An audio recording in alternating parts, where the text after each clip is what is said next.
My name's Mackenzie, and I started a GoFundMe for the adoptive mother of a nonverbal autistic child. The mother had lost her job because she wasn't able to find adequate care for this autistic child. So she really needed some help with living expenses, paying some back bills. So I launched a GoFundMe to help support them during this crisis. And we raised about $10,000 within just a couple of months. I think that the surprising thing was by telling a clear story and just really being very clear about what we needed, we had some really generous donations from people who were really moved by the situation that this family was struggling with. GoFundMe is the world's #1 fundraising platform trusted by over 200 million people. Start your GoFundMe today at GoFundMe.com. That's GoFundMe.com. GoFundMe.com. This podcast is supported by GoFundMe. If you work in university maintenance, Grainger considers you an MVP because your playbook ensures your arena is always ready for tip-off. And Grainger is your trusted partner, offering the products you need all in one place, from HVAC and plumbing supplies to lighting and more, and all delivered with plenty of time left on the clock, so your team always gets the win. Call 1-800-GRAINGER, visit Grainger.com, or just stop by. Grainger, for the ones who get it done. Ladies and gentlemen, thank you for listening. Thank you for downloading, and thank you for subscribing to the latest edition of the 12 Kyle podcast. I am your boy 12 Kyle. Man, check this out. On this episode, what we're going to talk about is the soundtrack to the movie Above the Rim. This soundtrack was released along with the movie 30 years ago. I know. It's crazy, right?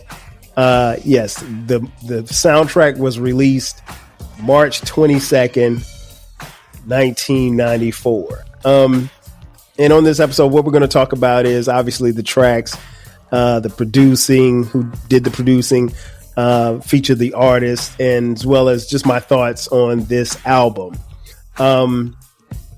Listen, 1994 was a great year for music, hip hop in particular.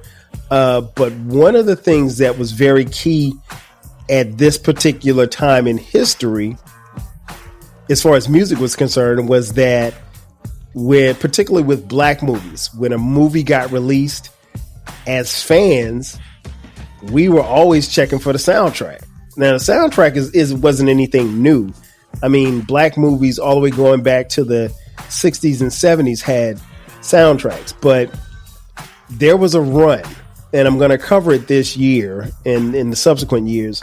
There was a run of some really, really good black movies, and these black movies in the 90s had some really, really dope soundtracks.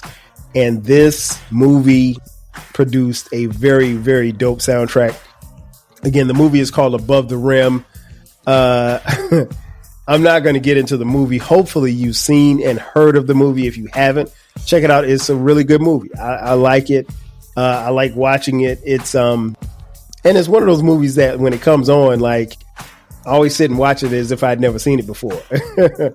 But obviously it stars one of the artists who appear on the soundtrack, Tupac Shakur, the late great Tupac Shakur, rest in peace. So before I get into the episode, let me just tell you a little bit about 1994. Again, it was a great year in hip hop, but at this particular time, the quote unquote East Coast, West Coast beef was starting to brew a little bit, and things were getting a little shaky.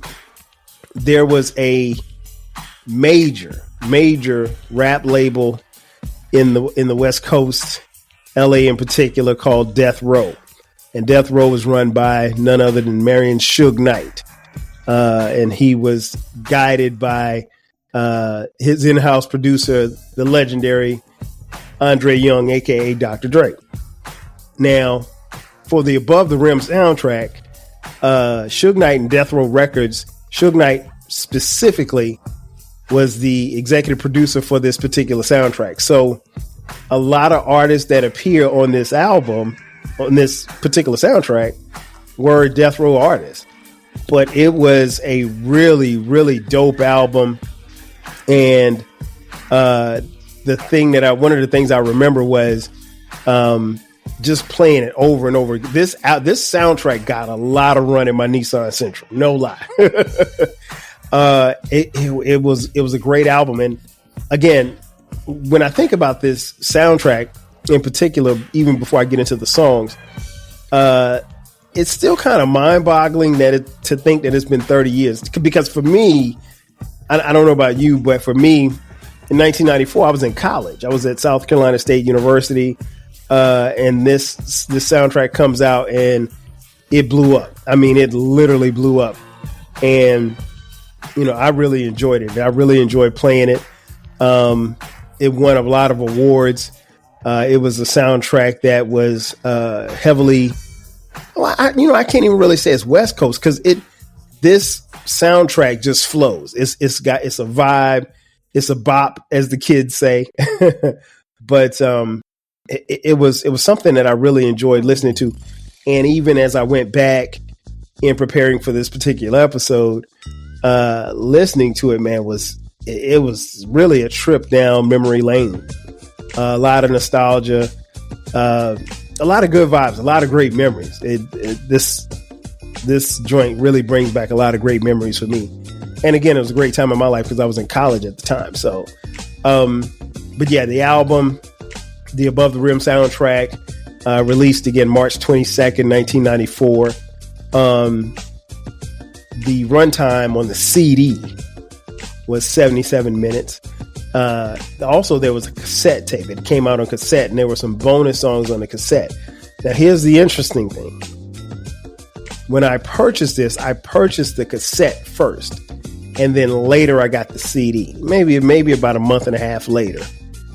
But there was a difference between some of the songs that were on the CD and the songs on the tape, and I'll get to that a little later. But yeah, this thing, it when it hit the streets, it blew. Everybody that I know on campus had it, and everybody was playing it.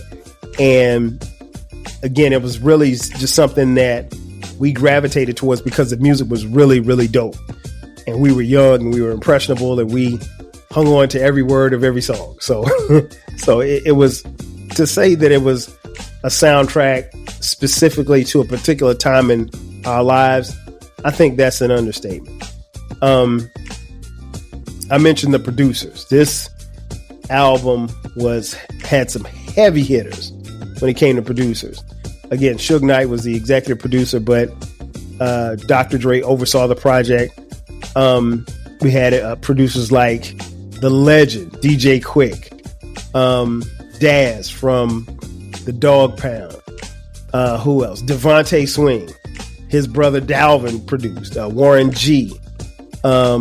Johnny Tate, OFTB, Al B. Sure, Chris Puran, just to name a few, Second to None. I mean, like, I could go on and on because it was a compilation. The great Warren G, because it was a compilation, some of the producers were a little bit of everything from everybody. So it was really, really dope.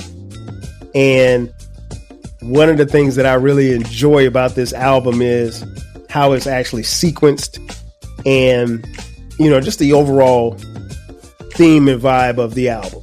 And I'll talk about my feelings on the album in a little bit. So let's get into the tracks. The album starts off. Track 1, Anything, All-Star Remix, SWV. Listen. You can't go wrong with SWV, but this was the lead single, if I'm not mistaken, for the album. No, I'm sorry, it was not the lead single. The lead single was Regulate. That was released April 23rd, 1994. Then track 2, then another track that was the second single, that was released was Afro Puffs. And the third single that was released was I'm Still in Love with You, Part-Time Lover.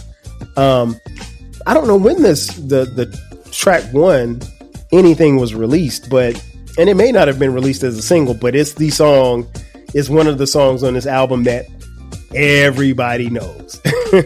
This song gets major airplay. Again, SWV All-Star Remix. Now the All-Star Remix is not the remix with Method Man. That was another mix it was like a mix of a remix. But dope song. SWV was smoking at the time. So it was dope to have them on this particular album in this lead off spot, if you will. Then we get to track 2. Old Time's Sake, by Sweet Sable. Man, listen. This is my joint right here. I know you remember when we used to chill back when, smoking a blunt and sipping on a Heineken. Come on, man. It was like the hood love song, man. This joint right here, just the vibe, it brings back a lot of memories. Like, this was one of the ones that I definitely bumped in the Sentra, and it got a lot of play in my car. That's all I can say. It got a lot of play in my car. Then we get to track 3, Part-Time Lover by H-Town, produced by Devontae Swing of Jodeci. You know what's interesting? As I mentioned, like, I go back and I listen to some, particularly when I'm going to do an album review, I always make sure that I go back and listen to the album again, quite a few times as it leads up to the review. So I'm, really kind of familiarizing myself all over again with the albums. Because some of these albums, there's a period of time in which you go where you don't actually hear the songs or the albums, or maybe you just hear songs, but you don't hear the album in its entirety, right? And so I had not heard Part-Time Love in a while. And at the beginning of the song, the lead singer from H-Town, who's the group who sings this song, he says, "Break it down, Devontae." And then I realized that Devontae Swing, from Jodeci again, produced this particular song, right? And as I'm listening to the song, I'm like, yo, this song sounds familiar. But I can't put really 2 and 2 together. I can't figure out what is familiar about this sound. And then all of a sudden I kind of block out the lyrics and I hear the bass line and I hear what they're saying. And I'm like, yo, this is almost the exact same song as Fiendin' by Jodeci, which was also produced by Devontae Swing. And I was like, wait a minute, Part-Time Lover and Fiendin', it's like the same song. Like, and it never, my head exploded. Listen to it. But it's a really good song. Really good song, Part-Time Lover by H-Town. Then we get to track 4. Man. Whew. This is a banger. Big Pimpin' by the Dogg Pound, featuring Nate Dogg, Snoop Dogg, Snoop Doggy Dogg at the time, excuse me. Produced by Daz from the Dogg Pound. Man, this right here, we talk about like music that you ride to. Listen, there was some songs, and I know this song didn't make my ride to list, but my cruising list. But this joint right here, man, we always, like, me and my boys that I went to school with and people that I was around, there was a really, really dope affinity for, West Coast artists. And the Dogg Pound, like, they made music that we just jammed to. I mean, for me, all the time. That Dogg Pound CD got a lot of play in my room and in my ride, and I still bump it to this day.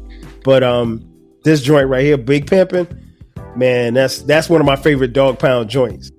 And it's still, the music still resonates with me to this day. I mean, like, as soon as it comes on, all you see is my head just bopping like this, and it's a good feeling.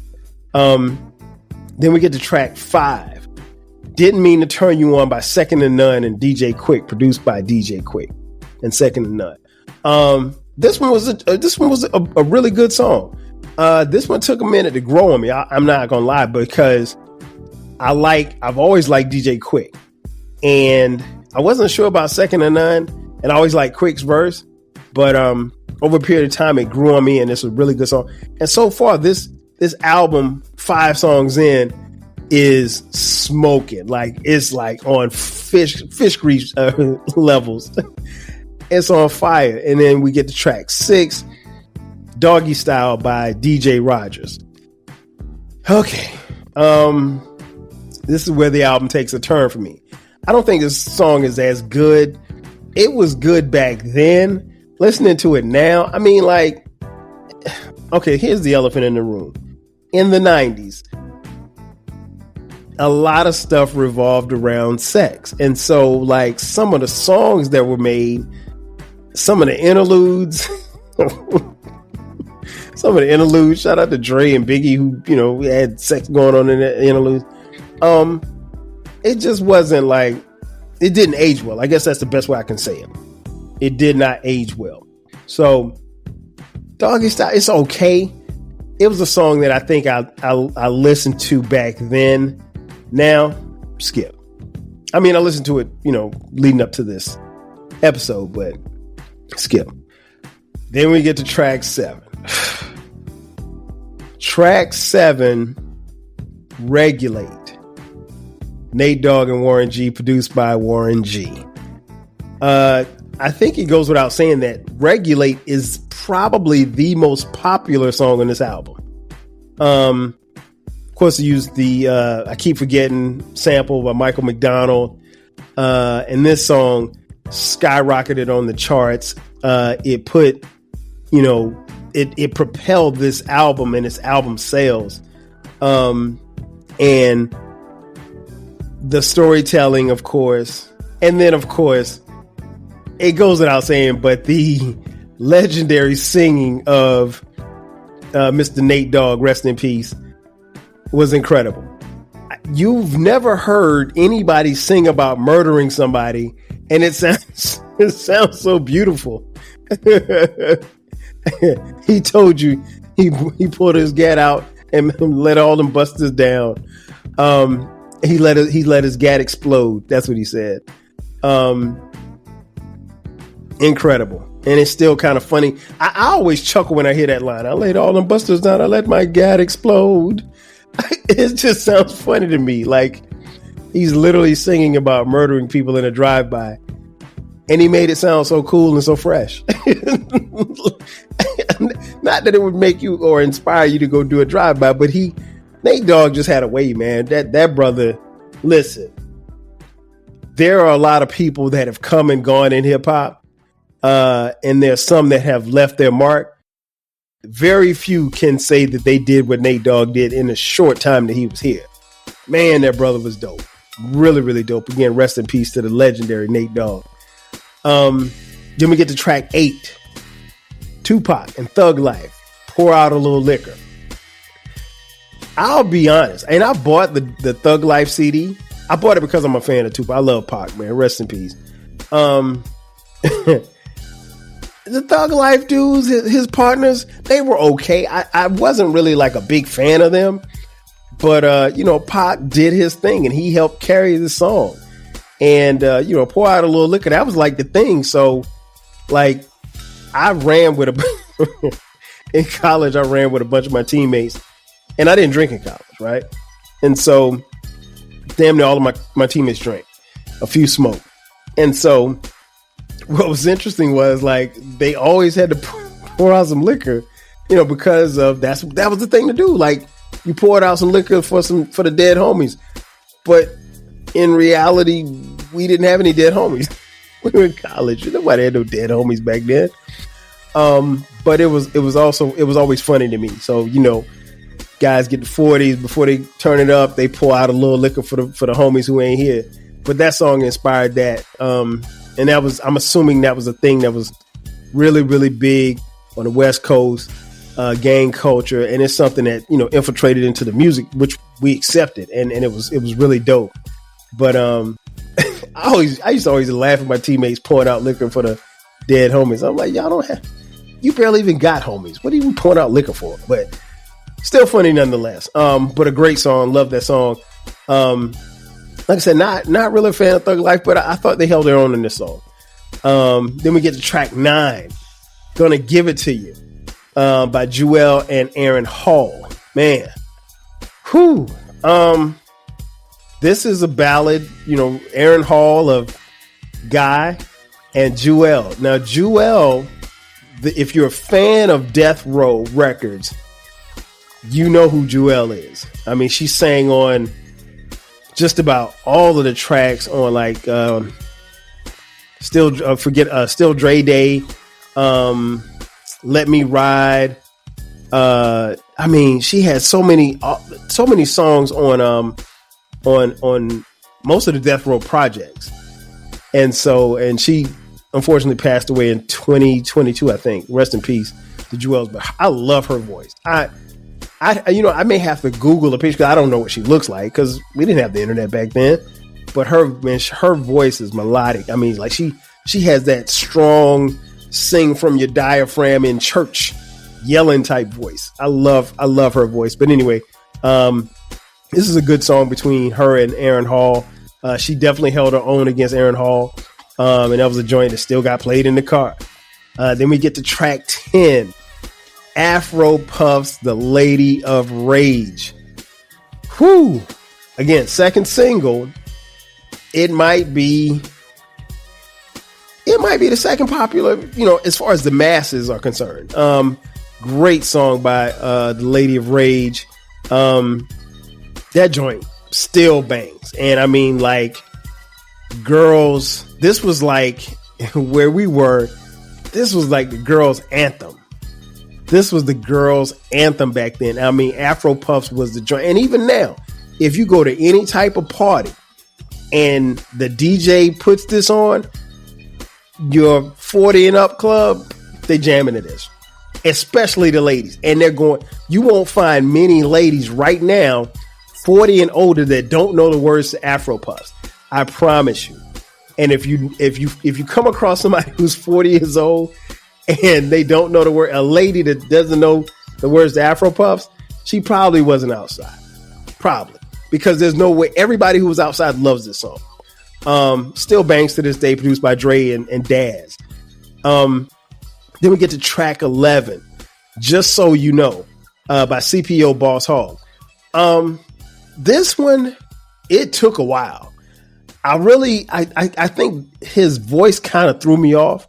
But C.P.O. Boss Hogg was pretty good on this track. This was one that I think probably early on I skipped. And then one day I let it play and I was like, okay, this ain't bad. But yeah, rest in peace, C.P.O. Boss Hogg.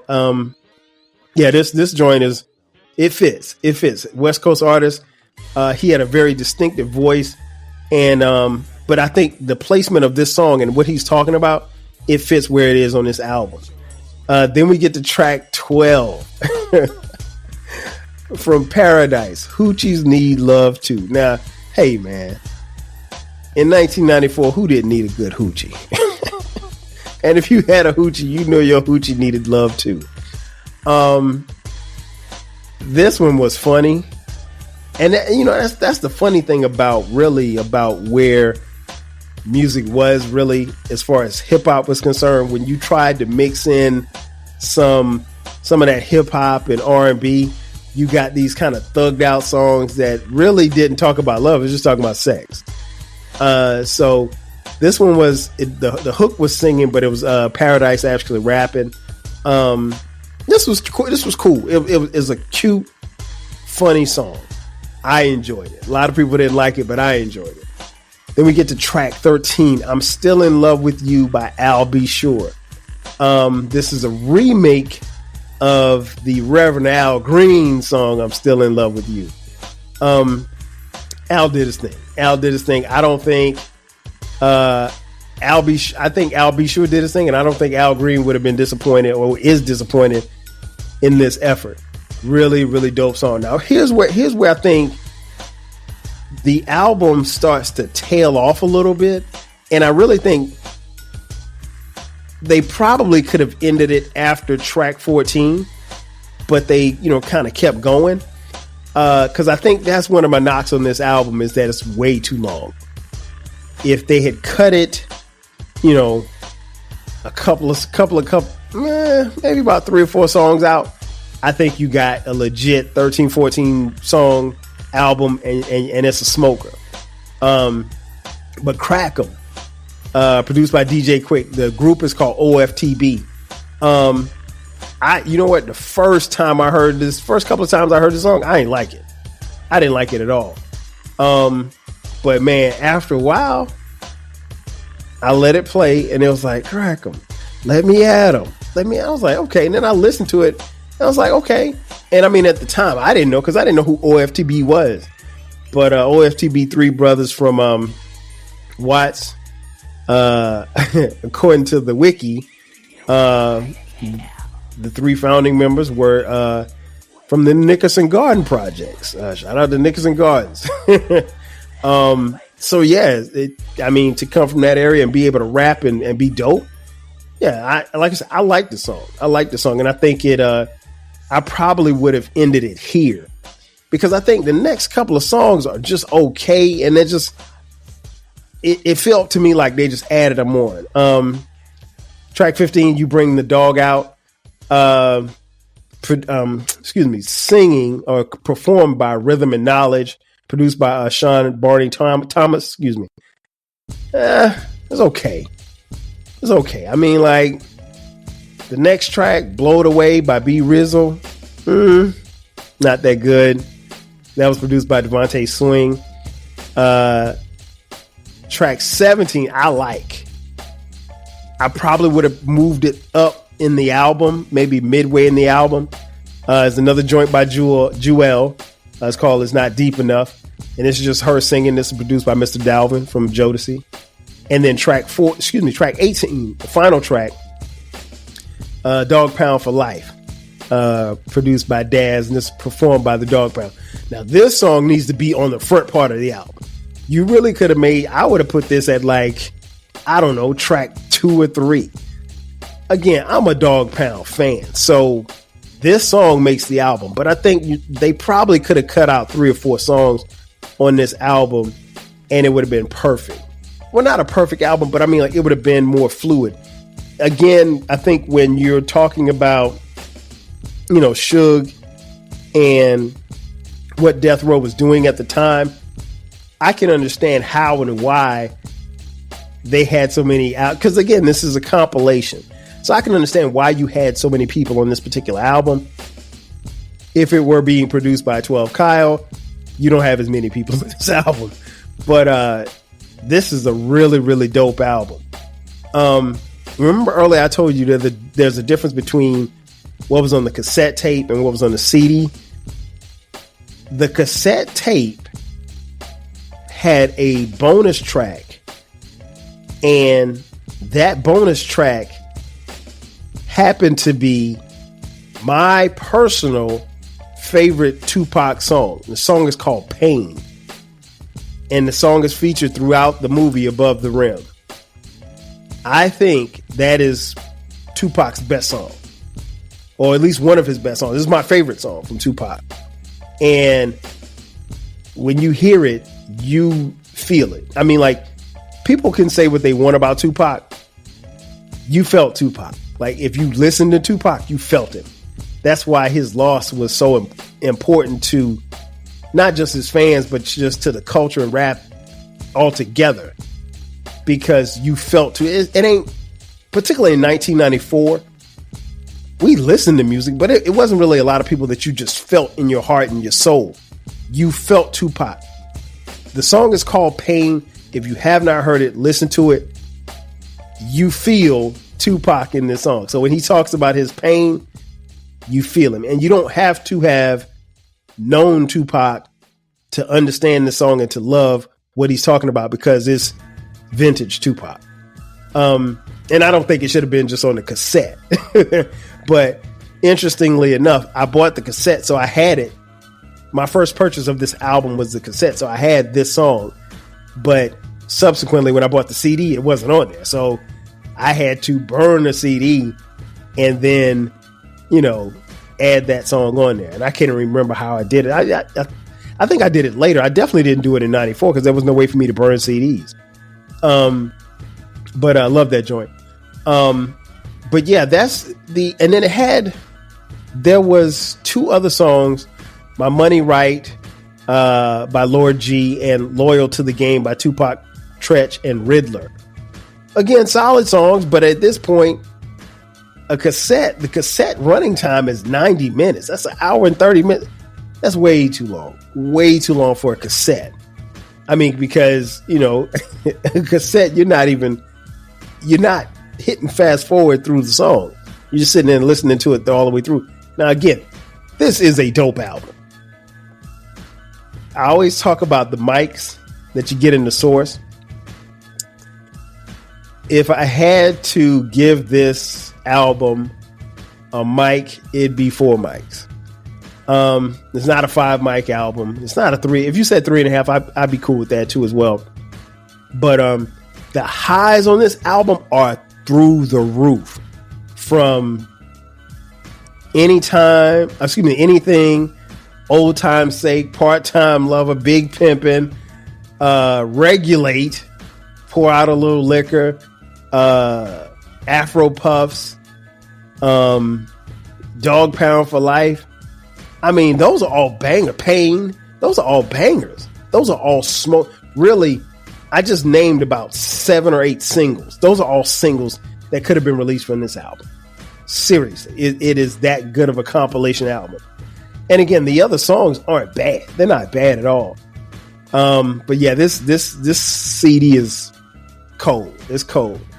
One of the reasons why I really like this album is because I think it flowed. It showed, the versatility of Dr. Dre. It showed the versatility of Suge Knight. It showed the versatility of Death Row, to be honest. They did a good job, as far as I was concerned, giving us some new acts or acts that we had not heard. I never heard of OFTB. I mean, I'm sure that they had been around, but I'd never heard of them before. Never heard of C.P.O. Boss Hogg. And then you blended in, guys like Al B. Sure, and then the lovely Jewel. I think it was a good mesh. I think they did a really good job of putting this whole thing together. And the music is featured throughout the movie. So if you're familiar with the soundtrack, when you watch the movie, you're going to hear these songs. Like I said, Pain is probably the song that you hear the most, throughout the movie. But I love it, man. And again, I love listening to the CD. It brings back a lot of memories.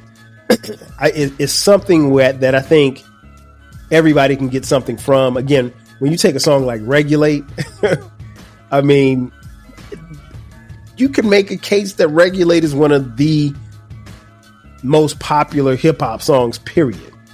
I would venture to say this probably in the top 30. And that's saying a lot when you consider all the hip hop songs that have been created and produced.